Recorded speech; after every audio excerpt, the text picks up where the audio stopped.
Well, it was a fascinating spectacle listening to that hearing. It was broadcast live by cable news channels in the United States. And let's get some analysis now. Turn to a law professor from the University of Alabama. Ronald Krotoszynski is in Tuscaloosa. Professor, what did you make of the hearing? I thought it was a very good day for the state of Washington's lawyer, Noah Purcell. The panel asked hard questions of both sides, but it seemed to me that Purcell got the better of the government's lawyer, who spent most of his time arguing technicalities on standing and not really making the case against the issuance of the TRO. There are some legal standards you have to meet to get a TRO, and the government's lawyer really failed to do much damage on that front, I thought. And so it gets pretty complicated when you consider it started with a ban by the president, then this temporary restraining order, now an appeal of that, and and then maybe a fuller hearing of this case. What's likely the very next step in this process?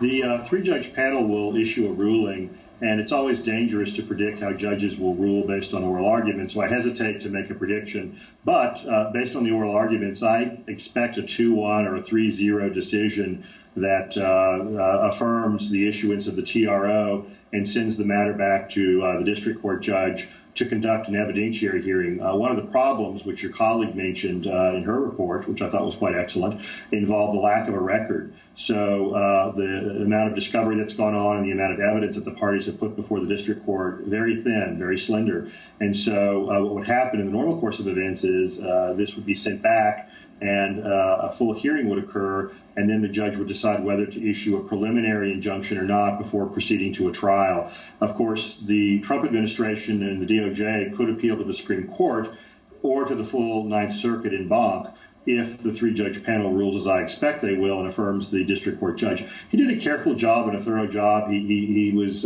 very thorough in discussing the relevant elements and applying them. And again, I just don't think the government lawyer did a very good job of taking down the arguments regarding irreparable harm, probability of success on the merits, and the general equities favoring the plaintiffs here.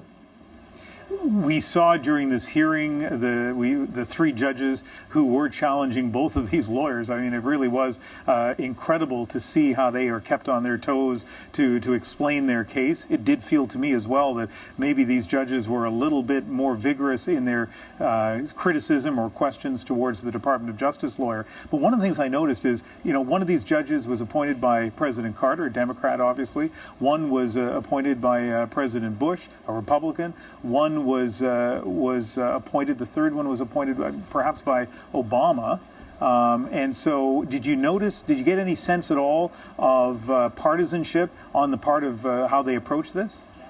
Well, I wouldn't go as far as to say partisanship, but judges do have ideologies, and I said perhaps a 2-1 decision. I thought Judge Clifton, who was the George W. Bush appointee, seemed skeptical about the scope of the TRO. That is to say, it applies nationally, and not everyone coming into the United States from one of these 7 countries is necessarily going to have connections to Washington State. And so I got the impression that Judge Clifton was skeptical about the scope of the order, if not the merits of the order with respect to people who have a nexus with Washington. Whereas I thought Judge Friedland and Judge Canby, Judge Friedland appointed by President Obama, Judge Canby by President Carter, seemed comfortable with both the merits of the TRO and the scope of it. And again, it's difficult to predict, and I could be completely wrong, but based on the tenor of the oral argument and the fact that the government lawyer really didn't get very far beyond his standing argument, I don't think the court was buying the argument that Washington lacks standing, and that's a preliminary question that has to be decided in the plaintiff's favor, but I think they're going to win that. And the real issue is the standard of review with respect to this order and whether there's a probability of success on the merits for the plaintiffs. I think the government lawyer might have been advised to spend more time on merits and less on the technical aspect of standing.